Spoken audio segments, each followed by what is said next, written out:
백악관이 공화당의 인프라 부양안과 관련해서 약 6천억 달러를 감축한 안을 제안했지만은 공화당 측은 그 정도로는 안 된다면서 대폭적인 삭감을 여전히 요구하고 있습니다. 또 앤서니 파우치 국립 알러지 전염병 연구소 소장이 코로나19 바이러스 기원과 관련해 동물로부터 시작이 돼 인간에게 전파됐다는 가설에 대한 확신을 하기 어렵다면서 중국에 대한 정확한 조사를 통해 확실한 증거가 나오지 않는 한 코로나 바이러스가 자연적으로 발생했다는 것을 믿을 수 없다고 말했습니다. 오늘은 우선 이 소식부터 전해드립니다. 자, 주영석 국장. 안녕하십니까. 네. 조 바이든 대통령이 인프라 부양안을 놓고 말이죠. 네. 이 공화당과 대립을 하고 있는데 최근에 일부 삭감한 새로운 안을 또 제시를 했네요. 예, 그렇습니다. 그동안 이제 앞으로 추진하게 될 네. 인프라스트럭처 부양안을 놓고 조 바이든 대통령 민주당 측과 공화당 측이 상당히 강하게 대립을 했죠. 네. 워낙 그동안 지금 계속된 경기 부양 때문에 많은 돈이 시중에 풀렸고 인플레이션 우려까지 지금 생기다 보니까 더 이상은 안 된다는 공화당 쪽과 그래도 계속 해야 된다는 이제 조 바이든 대통령 측이 지금 대립하고 있는데 최근에 조 바이든 대통령이 공화당을 좀 의식을 해가지고 삭감을 했어요. 그래서 한 6천억 달러 정도 삭감한 새로운 방안을 제시한 겁니다. 네. 그래서 어찌됐건 인프라스트럭처 부양안이 의회를 통과해서 법으로 만들어지기를 좀 바라기 때문에 그동안 강력히 반발해온 공화당의 동의를 얻기 위한 방편으로서 일부 금액을 낮춰서 좀 새로운 그런 제안을 내놓은 겁니다. 근데 이렇게 공화당의 새로운 부양안을 받아들일 가능성이 있다고 보십니까? 일단 금액을 낮춘 거는 그 자체로는 물론 고무적이지만 공화당이 받아들이기에는 턱없이 이제 부족하죠. 그렇게 좀 공화당은 보고 있어요. 그래서 6천억 달러 정도를 낮춰도 나머지 금액이 여전히 너무 많다. 이런 지적을 하고 있는 겁니다. 그래서 공화당은 인프라스트럭처 부양안 조 바이든 대통령이 내놨던 그 부양 계획의 한 3분의 2 정도를 삭감해라. 그러니까 6천억 달러 삭감하는 게 아니라 한 6천억 달러 정도 남겨놓고 나머지를 다 없애라. 이제 이런 얘기니까 굉장히 그 양측이 팽팽한 거죠. 조 바이든 대통령이 이번에 6천억 달러 정도를 삭감하면서 한 26%, 그러니까 3분의 1에 조금 못 미치는 정도로 삭감한 건데 그래서 공화당은 반대로 지금 삭감하겠다고 내놓은 정도의 액수만 킵하고 나머지는 다 없애라. 이런 얘기니까 아마 이 정도 6천억 달러 삭감 제안은 공화당에 받아들일 가능성이 거의 없다. 이렇게 좀 보여집니다. 근데 백악관은 그런 대로 자기들대로는 어느 정도 많이 삭감을 그렇죠. 했다. 이런 이 반응이고 말이죠. 근데 구체적으로 어느 정도나 지금 삭감한 거예요? 그러니까 그 CNBC가 보도한 내용을 보면요, 그 공화당에게 보낸 백악관의 그 새로운 인프라스트럭처 부양안을 보면 앞으로 10년 동안 1조 7천억 달러 규모입니다. 이게 원래 2조 3천억 달러 정도 규모였거든요. 그러니까 6천억 달러를 빼버린 거예요. 그러니까 그 내용을 보면 교육과 보육시설 등에 지원하는 1조 8천억 달러 2차 인적 인프라스트럭처 부양안, 그리고 도로나 교량, 항만 등에 투자하는 2조 3천억 달러 1차 물적 인프라스트럭처 계획, 이 두 가지가 있는데 그 1차 물적 인프라스트럭처가 2조 3천억 달러인데 여기에서 6천억 달러를 제외한 1조 7천억 달러 규모의 1차, 왜냐하면 순서상으로 1차가 먼저니까 1차 인프라스트럭처를 먼저 이제 공개해서 공화당에 제안한 겁니다. 그래서 그 내용을 보면 그 중소기업 공급망 지원 예산을 삭감했어요. 그걸 축소해서 6천억 달러 정도를 줄였는데 이 중소기업 공급망 지원 예산은 다른 법안으로 옮겨서 별도로 실행한다는 방침입니다. 그러니까 조 바이든 대통령 입장에서는 이 중소기업을 지원하는 공급망 지원하는 것도 반드시 필요하지만 일단 공화당의 지원을 얻기 위해서 이건 빼고 그러나 이 뺀 거는 그냥 사장시키는 게 아니라 다른 어떤 그 법안을 할 때 거기에 묶어가지고 따로 하겠다. 이런 얘기죠. 이렇게 지금 빼버렸는데 그래서 그 교외 지역 그 광대역 통신망 있지 않습니까? 인터넷이라든가 이런 데 지원하는 그 규모가 1,000억 달러에서 650억 달러. 이것 또한 350억 달러 감축을 시켰고요. 그리고 도로와 교량 등을 비롯한 주요 인프라스트럭처 그 프로젝트 지원금도 1,590억 달러였는데 원래는 이걸 1,200억 달러로 한 400억 달러 정도 깎았습니다. 그래서 이렇게 저렇게 해가지고 한 6천억 달러 정도를 좀 삭감하는 그런 내용을 나름대로 만들어서 공화당에게 보낸 그런 상황입니다. 근데 이제 뭐 공화당은 그래도 백악관의 설명에 동의하지 않는 그런 예, 입장이에요. 동의하지 않고 있어요. 네. 앞서 말씀드린 대로 이 정도 갖고는 말도 안 된다는 얘기인데, 네. 그러니까 공화당이 그래서 대안을 내놓은 거를 보면 최소한으로 제한적으로 이 경기 부양안을 실시하자. 정말 꼭 필요한, 반드시 필요한 그런 부분에만 정부 차원에서, 연방 차원에서 돈을 주자, 이런 얘기예요. 그게 공화당이 얘기하는 그런 반드시 필요한 게 어떤 거냐? 도로나 교량 같은 좁은 의미의 사회 간접 시설로만 국한해 가지고 5,680억 달러 규모로 이 인프라스트럭처 부양안을 통과시키자. 이게 네. 지금 공화당이 내놓은 거예요. 그러니까 물적 인프라스트럭처 부양안 2조 3천억 달러 중에서 5,680억 달러만 하고, 그럼 나머지가 한 1조 8천억 달러죠. 1조 네. 8천억 달러를 다 없애자는 거예요. 네. 그리고 인적 인프라스트럭처 부양안은 아예 전액 삭감하자, 이런 얘기입니다. 네. 그러니까 공화당과 조 바이든 대통령의 안에는 너무나 큰 차이가 있다, 괴리가 네, 있다, 네. 이렇게 말씀드릴 수 있을 것 같아요. 네. 근데 이 미국의 이 도로와 교량 수선하고 좀 이거는 정말 반드시 해야 될 그러한 사업이 아닐까 이런 생각이 들어요. 지금 너무 낡아가지고도 말이죠. 네. 그런데 지금 양측의 입장차가 이렇게 큰데 네. 과연 합의가 될 수 있을까요? 그러니까 지금 이 정도 지금 우리 눈에 보이는 것만 봐서는 합의가 불가능해 보이죠. 너무 생각이 다르고 네. 사실 어느 쪽도 자기들의 입장을, 그러니까 조 바이든 대통령도 지금 자기가 제시한 금액의 3분의 1을 빼야 되는데 네. 그 정도까지 양보할 것 같지는 않고, 공화당도 지금 6천억 달러를 조 바이든 대통령이 양보했는데 그걸로는 어림도 없다. 3분의 2 이상 깎아라고 하니까 지금 양측에 어떤 접점이 없는 것 같아요. 네, 근데 네. 그렇게 지금 극단적인 대립을 하는 것과 관련해서 CNBC가 분석을 했습니다. 네. 그러니까 민주당과 공화당 양당 간에는 근본적인 견해 차이가 있다, 이렇게 지적했는데, 그게 뭐냐면 인프라스트럭처, 이 사회 간접 자본 시설, 사회 간접 시설을 무엇으로 정의하느냐, 인프라스트럭처를 무엇으로 정의하느냐, 그리고 어떻게 재원을 조달하느냐, 네. 이 두 가지 부분에서 근본적인 철학의 문제가 있다, 이렇게 지적하고 있어요. 어허. 그러니까 인프라스트럭처 개념에 대한 생각부터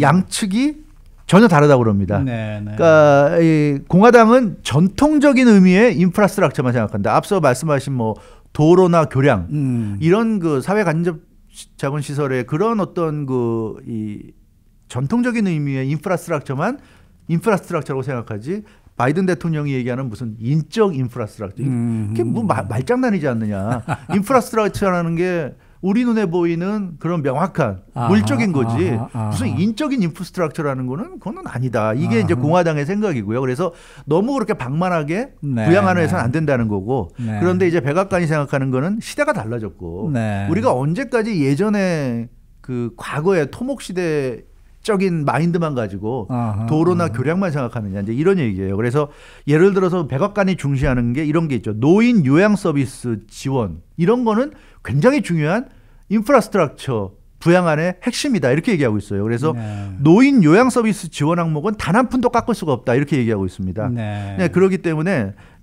이런 그 백악관과 공화당의 그러니까 민주당과 공화당의 양측의 철학의 차이가 분명히 느껴진다는 거예요. 네, 네, 네. 그러니까 민주당 조 바이든 대통령은 지금은 우리 21세기 지금은 복지의 시대고 정부가 나서서 역할을 해줘야 되는 시대다. 네. 왜냐하면 사회적 불평등이 지금 극에 달해 있잖아요. 네. 그러니까 돈이 많은 사람은 너무나 돈이 많아서 주체할 수 없을 정도지만 그 밖에 대부분의 사람들은 정말 그 돈이 부족한 그런 상황. 그래서 그 갭을 메꿔주려면 정부가 나설 수밖에 없다. 더 이상 큰 정부 작은 정부 얘기할 때가 아니다, 이런 얘기고, 공화당은 그렇지 않다. 예, 어디까지나 정부는 최소한의 역할을 그쳐야 되고 인프라스트럭처는 말 그대로 물적인 인프라스트럭처로 끝내야 된다는 거고요.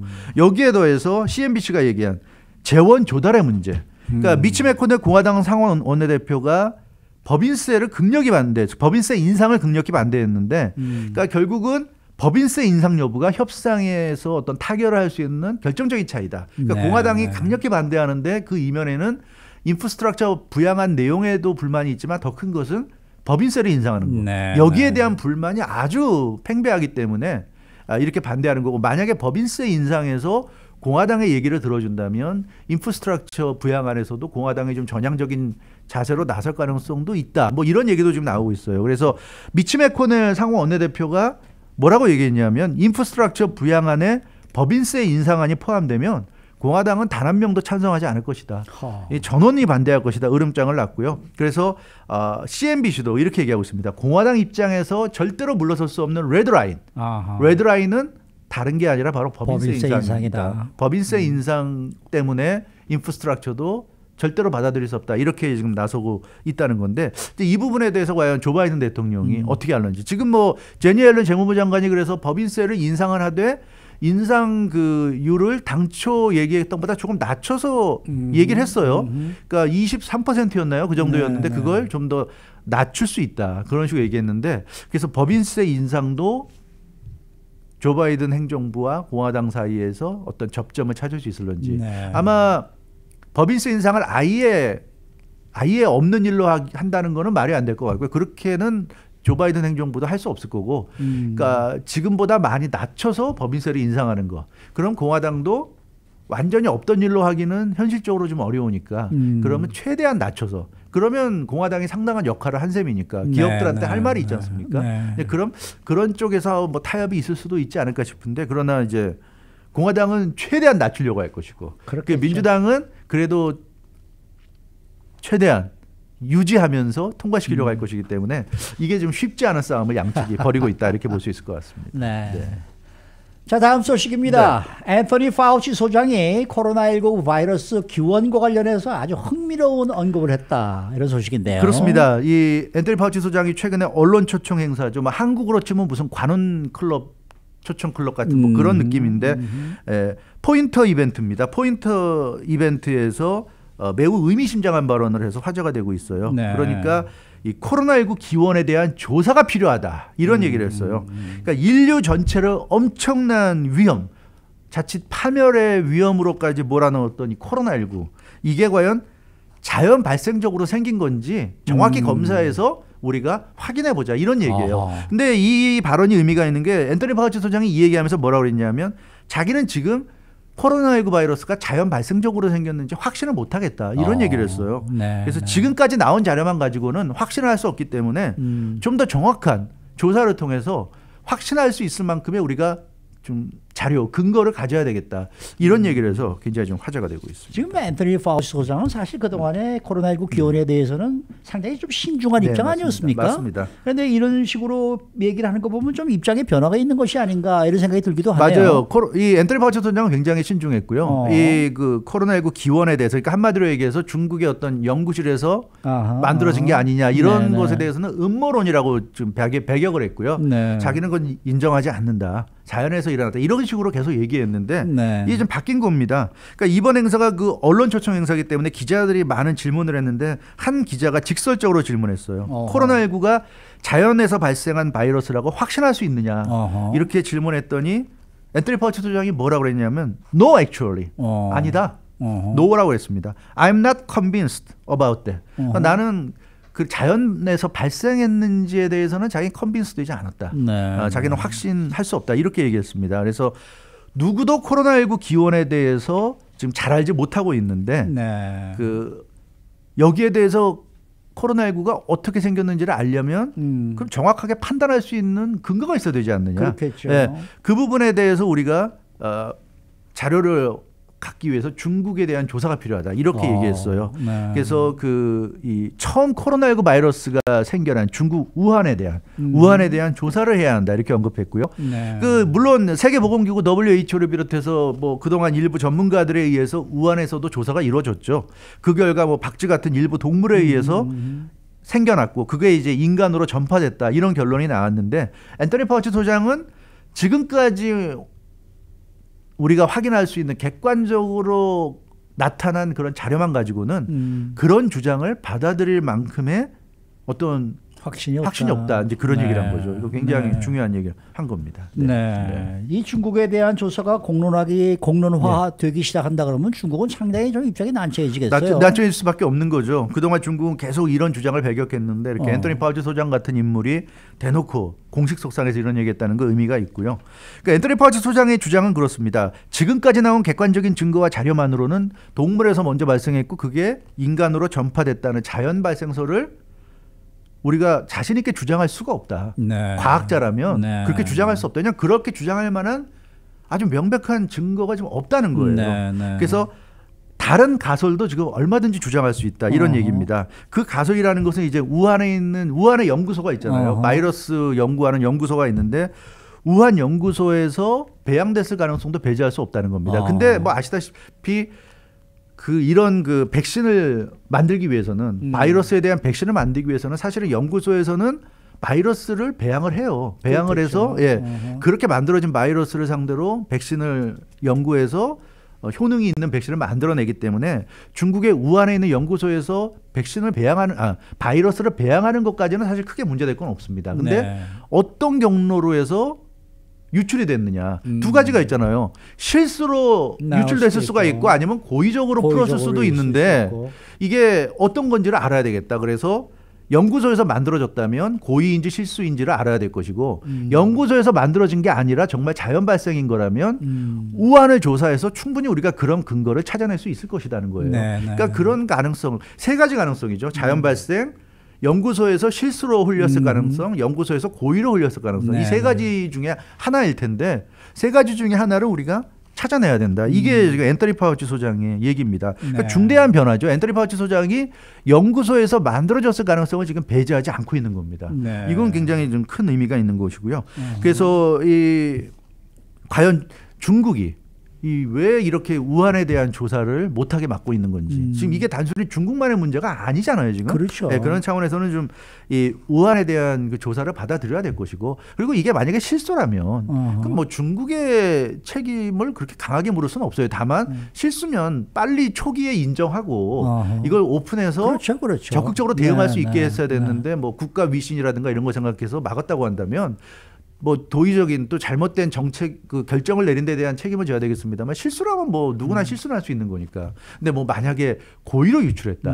근데 고의라는 것도 여러 가지가 있을 수 있죠. 이걸 뭐 우한에 있는 시장이나 이런 데 일부 제한적인 곳에 이걸 좀 풀어가지고 어떤 반응이 나오는지를 보다. 사실 그것만 해도 큰 문제지만 어찌됐건 그런 어떤 바이러스의 어떤 이 능력이랄까? 바이러스가 얼마나 위력을 발휘하고 또 그런 바이러스에 감염된 사람이 나타났을 때 자기들이 만든 백신을 접종을 해서 어떻게 낫는지를 보기 위해서 그랬다고 한다면 뭐 그렇게 했을 수도 있고 여러 가지 가능성이 있거든요. 그런 점에서 이거는 반드시 좀 짚고 넘어가야 되는 문제가 아닌가. 우리가 그렇게 생각해 볼 수 있을 것 같아요. 어제 월스트리트저널이 왜 그런 보도를 하지 않았습니까? 코로나19 그 발병설이 나오기 전에 우한 연구소의 연구원 3명이 그렇죠. 중병을 앓았다. 네, 맞습니다. 그런 것이 이제 밝혀졌다라는 이제 보도를 했는데 그렇게 된다 그러면은 이제 우한 연구소에서 발언설이 어느 정도 좀 확실하다라는 증거가 되지 않을까. 그렇죠. 이제 이렇게들 또 얘기를 한단 말이에요. 맞아요. 그게 그러니까 미국 정보부에서 비공개로 내부적으로만 갖고 있는 내용인데 이게 이제 그 월스트리트저널이 입수를 해가지고 보도를 한 내용인데요. 그 부분은 우리가 이제 명확히 밝힐 필요가 있고요. 그게 사실이라고 한다면 2019년 12월에 우한에서 처음으로 이 코로나19 바이러스가 이제 확산이 됐는데 그 한 달 전인 11월에 그랬단 말이에요. 3명의 연구원들이 병원에 입원할 정도로 상당히 중증이 일어났다고 그랬거든요. 그래서 이게 한 명이라면 또 모르겠는데 3명이나 동시에 그랬다고 그런다면 이건 뭔가 연구소에서 어떤 작용이 있었던 것이 아니냐. 그게 실수였던 고의였던. 그래서 그런 부분 우리가 좀 밝힐 필요가 있을 것 같아요. 네. 어쨌든 앤서니 파우치 소장이 이제 이런 발언을 했다는 얘기는 입장을 바꾼 거 아니겠습니까? 그러니까 그런 면에서는 오히려 더 주목이 되는 그런 발언인 것 같아요. 앤서니 파우치 소장이 단순한 자연인이 아니라 조 바이든 대통령에게 가장 강력하게 조언을 할 수 있는 이 코로나19 관련한 어드바이저라는 의미에서 중요하고요. 작년 같은 경우 연방상원에서 청문회 할 때 랜드폴 공화당 상원의원과 설전도 벌였잖아요. 랜드폴 상원의원이 인위적인 배양설을 연구소에서 배양된 것이라는 주장했을 때 앤서니 파우치 소장이 아니다. 그런 음모론 얘기하지 마시오 그러면서 굉장히 강하게 부딪혔는데 이제 와서는 앤서니 파우치 소장이 결국 랜드폴 상원의원이 주장한 것과 거의 같은 얘기를 좀 하고 있단 말이에요. 이런 걸 보자면 이제 미국의 견해가 바뀐 게 아닌가. 앤서니 파우치 소장이라는 사람이 미국 방역의 어떤 굉장히 상징적인 인물이라는 점에서 이건 미국의 견해가 이제는 인위적인 배양설 쪽으로 좀 굉장히 접근하고 있는 것 같고요. 이 부분은 우리가 연구를 해봐야 될 거고 그리고 어쩌면 이런 얘기를 한 것도 그런 미국 정보부에서 갖고 있는 그런 내용 비공개긴 하지만 아마 앤서니 파우치 소장 정도면 아마 내용을 다 알고 보고 받았을 거예요. 그래서 네. 이런 얘기를 한다는 것은 좀 이렇게 얘기할 만한 상당한 좀 근거가 있지 않은가. 네, 그런 점에서 우리가 얘기를 해야 될 것이고 이게 사실이라면 오히려 어떻게 보면 우리 입장에선 좋을 수도 있는 게 이게 자연에서 이렇게 심각한 바이러스가 나올 수가 없다는 게 좀 증명될 수도 있는 거니까 네, 네. 어떻게 보면 우리가 안심할 수도 있는 그런 면도 좀 있을 것 같고요. 그 중국 같은 나라가 이걸 만약에 어떤 이유로건 인위적으로 만들어서 이걸 유출이 되게 놔뒀다고 한다면 그런 부분은 또 철저히 책임 적용을 해야 되겠죠. 네, 네, 그렇습니다. 네. 네. 자, 이 낸시 펠로시 연방 하원 의장이 강제 마스크 착용을 유지하기로 결정을 했다. 그렇습니다. 네. 연방 의사당에서 마스크 착용을 강제하기로 결정했습니다. 그 CDC가 백신 접종자들 경우에는 마스크를 쓰지 않아도 된다고 가이드라인을 그랬죠. 변경했죠. 네, 네. 근데 그게 이제 지지난주였는데 낸시 펠로시 하원 의장은 연방 의사당에서 네. 강제로 마스크 쓰는 그 규정을 계속 유지하기로 네. 그렇게 결정을 한 겁니다. 네. 그러니까 뭐 그런 결정을 내렸다는 거는 연방 하원 의원 중에 아직도 백신 안 맞은 사람이 많다는 얘기인가요? 네, 그렇습니다. 그 CNN이 최근에 그 CDC의 마스크 가이드라인이 변경된 이후에 네. 연방 의회의 모든 그 상원 하원 의원들에게 설문조사를 했어요. 백신 접종을 했는지 그걸 물었습니다. 근데 민주당은 연방 상원 의원들 전원, 연방 하원 의원들 전원 백신 접종했다고 100% 응답이 됐고요. 공화당 같은 경우는 상원 의원들의 92%가 백신을 접종했다고 답해서 공화당 상원 의원들은 거의 다 맞은 것으로 네, 몇 네. 명을 제외하고는 그렇게 나타났는데 이 공화당 그 연방 하원 의원들 경우에는 44.8%밖에 그 맞았다는 응답이 없었어요. 그러니까 절반에도 못 미쳤습니다. 그 참 희한하네. 근데 그 나머지 그럼 절반 이상이 다 안 맞았느냐? 공화당 연방 하원 의원들 100명 이상이 백신 접종 여부를 정확하게 밝히지 않았습니다. 그러니까 내가 밝히고 싶지 않다. 내가 맞았는지 안 맞았는지 이렇게 답을 한 거예요. 그러니까 이제 낸시 펠로시 하원 의장 입장에서는 그럼 도대체 연방 하원의 공화당 의원들은 절반 이하로 지금 맞았다는 얘기고 나머지는 맞았는지 안 맞았는지 알 수도 없는데 이러면 너무 위험하다. 연방 그 의사당에서 뭐 의원들의 또 의원들 보좌관들 뭐 수많은 로비스트들 뭐 취재 기자들 수많은 사람들이 왔다 갔다 하는데 그 중에 이 상당수인 그 공화당 연방하원 의원들이 접종 안 했으면 그러면 네. 마스크를 쓰지 말라고 할 수가 없다. 그래서 낸시 펠로시 하원 의장이 그럼 연방 의사당은 당분간 계속 마스크 강제 착용해야 된다. 이렇게 명령을 유지하기로 한 겁니다. 공화당 측은 제대로 백신 접종도 하지 않았고 또 백신 접종 여부도 밝히지 않았고 뭐 낸시 펠로시 하원 의장은 뭐 초이스가 없겠네요. 네, 그렇습니다. 그래서 자신은 강제 마스크 착용을 해제할 수가 없었다. 뭐 선택의 여지가 없었다. 이렇게 얘기하고 있습니다. 그러면서 일부 의원들의 그 이기적인 그런 그 자세 때문에 결국 모든 사람들이 마스크를 계속 써야 하는 이런 불이익을 하게 됐다고 그 일부 의원들을 이기적이라고 셀피시라고 아주 비난했어요. 그러니까 그러면서 의사당이 바이러스의 천국이 되게 놔둘 수 없다. 이러면서 공화당을 이제 비난했는데 그 낸시 펠로시 하원 의장이 이렇게 마스크 착용을 강제할 것을 이렇게 명령을 하자 상당수 공화당 의원들, 하원 의원들이 좀 불만을 나타냈다고 그럽니다. 그러니까 낸시 펠로시 하원 의장이 하원 의장으로서 뭐 직권이 있긴 하지만 너무 직권을 남용한 것이다. 그래서 의사당과 의원들을 완전히 통제하려는 발상 이건 지나치다 이렇게 공화당은 좀 반발하고 있습니다. 근데 뭐 실제로 공화당의 연방 하원 의원 한 명이 뭐 아주 신랄하게 비난을 했더라고요. 그렇습니다. 여성 의원이죠. 머조리 테일러 그린이라는 조지아주의 14주구 연방 하원 의원인데요. 아주 격렬히 비난했어요. 좀 문제가 될 정도입니다. 한 보수 팟캐스트 방송에 출연해서 낸시 펠로시 하원 의장을 강하게 비난하면서 독일 나치에 비유했습니다. 그래서 낸시 펠로시 하원 의장이 이렇게 독단적으로 무조건 모든 사람들이 반드시 마스크를 써야 된다고 이렇게 명령을 내린 것은 마치 나치가 예전에 유대인들을 상대로 이 골드스타 그 가슴에 그 유대인이라는 표시를 달게 데이빗 표시에 골드스타죠. 다비드. 그래서 그 이걸 달면 누구라도 저 사람이 유대인이구나, 주이시구나 하는 걸 알 수 있게 그렇게 했는데 마치 나치가 유대인들에게 이렇게 그 골드스타를 강요한 것과 비슷하다 이렇게까지 좀 지적을 해서 이게 굉장한 파문으로 지금 아니 근데 알고 비난을 있습니다. 하는 건 뭐 비난을 하겠습니다만은 사실 나치에까지 비교했다는 거는 좀 너무하지 않았나 이런 생각이 드는데 어떻게 보세요? 네, 그렇죠. 근데 아무튼 이 머조리 테일러 그린 의원이 그 자기는 나름대로 그렇게 주장을 할 근거가 있다고 얘기했어요. 왜냐하면 우리가 지금 현실에서 벌어지는 일에 대해서 정확하게 판단하려면 우리 역사를 따져봐야 된다. 이런 얘기예요. 역사를 우리가 찾아보면 지금과 비슷한 케이스를 보면서 우리가 그것을 이렇게 됐기 때문에 잘못됐구나 하는 걸 실감할 수 있다는 얘기예요. 왜냐하면 지금 현재 벌어지는 일을 현 시대에 살고 있는 우리는 잘 느끼지 못하고 실감 못할 수 있는데 이거 과거에 대입해 봐야 된다. 근데 나치가 유대인들을 가슴에 그 골드스타 붙이게 하면서 결국 2등 시민으로 격화시켰잖아요. 독일인과 똑같은 존재가 아니다. 너희들은 2등 시민이다. 그래서 가슴에 골드스타 붙이고 생활할 거 강요했고 결국 그러다가 유대인들을 열차에 실어서 수용소로 보내서 독가스에서 살해를 했다. 이렇게 언급했는데 그러니까 낸시 펠로시 하원 의장이 직권으로 마스크 쓰기 강요하는 것은 마치 유대인들이 나치 치하에서 그러니까 한마디로 나치가 유대인 차별하는 것과 다름이 없다. 그러니까 그러니까 공화당 하원 의원들 중에 상당수가 백신을 접종을 하지 않았건 또는 접종을 했는지 여부를 밝히지 않았건 그런 이유로 이렇게 차별당하는 거는 이건 잘못됐다. 이런 주장을 지금. 유대인 단체가 가만히 있을 리가 없습니다. 그렇죠. 그래서 난리가 났는데요. 미국 내 유대인 단체들이 아주 발끈하고 나섰습니다. 아니 마스크 착용하라는 거는 공중보건상의 필요 때문에 그렇죠. 마스크 착용하라는 건데 어떻게 그거를 나치의 그 유대인 학살에 비유할 수 있느냐. 그렇게 아주 강력히 반발을 했고요. 그 말도 안 되는 비유를 하면서 유대인들의 상처를 또 건드렸다. 그렇죠. 이렇게 좀 지적을 한 겁니다. 그러면서 그런 식으로 말하는 것 자체가 홀로코스트 피해자들을 모독하는 것이다. 이렇게 반발했고요. 미국 정치의 품격을 떨어뜨리는 망가뜨리는 맞습니다. 아주 좀 저질스럽다 이렇게 지적을 했고요. 그래서 유대인 단체들은 머저리 테일러 그린 하원 의원의 즉각적인 사과를 요구했는데 이 머저리 테일러 그린 하원 의원은 뭐 전혀 자기는 사과할 일도 없고 자기는 뭐 말을 잘못한 게 아니다 이렇게 아주 얘기하고 있고요. 낸시 펠로시 하원 의장에 대한 비난을 계속 멈추지 않고 계속 하고 있습니다. 근데 이게 단순한 해프닝이라든가 뭐 그런 것으로만 좀 소개할 게 아니라 이게 굉장히 좀 중요한 일인데요.